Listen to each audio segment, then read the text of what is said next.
Insemmilkom. Fil-mument ta' għażla l-poplu se jkollu qudiemu fuq in-naħa tim laburista kompetenti li se jġib il-bidla li hemm bżonn fil-pajjiż waqt li jassigura l-istabilità, waqt li fin-naħa l-oħra se jkollu tmexxija ta' Lorenz Gonzi karatterizzata minn nuqqas ta' għaqal. Fil-qawra l-kap tal-Oppożizzjoni Joseph Muscat qal li l-Partit Laburista se jkun spalla ma' żgħażagħ kollha biex jassiguralhom il-libertà tal-espressjoni. Jinsab f'qagħda stabbli George Borch nhar il-ħamis li għadda bela gassijiet tossiċi minn fossa ta' drenaġġ meta kien qiegħed ma jibnu fir-razzett tagħhom f'Ħal-Qormi. Skont il-Pulizija Borch li għandu 46 sena għadu jinżamm fit-taqsima tal-kura intensiva tal-Isptar Mater Dei. F'intervista ma' One News, it-tabib forensiku Mario Scerri jgħid li l-H2S li sewwa l-ħajja ta' Charlon Borch huwa gass fatali li attakka il-moħħ, il-pulmun u l-qalb. L-irġiel huma aktar suscettibbli minn nisa li jiżviluppaw id-diabete tat-tip 2.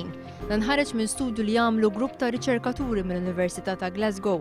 Ir-riċerkaturi ta' dan l-istudju jorbtu l-kundizzjoni tad-diabete mal-pis tal-persuna, jebnu li d-distribuzzjoni tal-ħxuna huwa fattur importanti. Waqt attività politika f'Għawdex il-Ministru Giovanna De Bono semmi l-fjuri fir-roundabouts bħala ċertifikat tal-ħidma tal-Gvern f'Għawdex. Qalet li issa fl-istess roundabouts ser ikun hemm anki xogħol tal-arti. Intant fl-istess attività politika l-Prim Ministru Lorenz Gonzi qal li l-istatistika tal-qatt tagħmillu kuraġġ. Riċerka li saret fl-Ingilterra dwar l-użu tal-smart meters sabet li dawn ftit li xejn ħallew impatt fuq il-konsum tad-dawl tal-familji.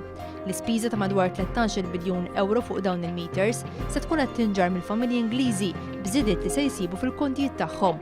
F'Malta huwa ppjanat li kulħadd ikollu smart meter installat sa tmiem is-sena d-dieħla. Il-Federazzjoni Kaċċaturi Nassaba u Konservazzjonisti appellat lill-Gvern sabiex juża l-għodda li għadditlu u immedjatament jiftaħ l-istaġun tal-insib għal safar mhux protetti. Qalet li l-Gvern Taljan reġa' applika b'mod korrett id-deroga mid-direttiva tal-asafar għar-Reġjun tal-Lombardija sabiex għal darb'oħra f'din il-ħarifa u x-xitwa jippermetti l-kaċċa l-5 speċi ta' asafar tal-passa li normalment huma protetti.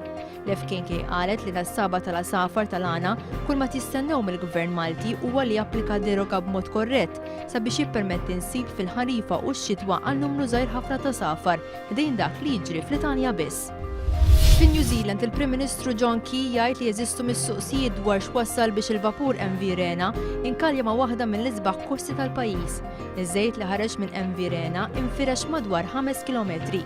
Bejn 20 sa 30 tunnellati ta' żejt ħareġ fil-bajja magħrufa bħala Bay of Plenty, waħda mill-aktar destinazzjonijiet turistiċi popolari tal-pajjiż.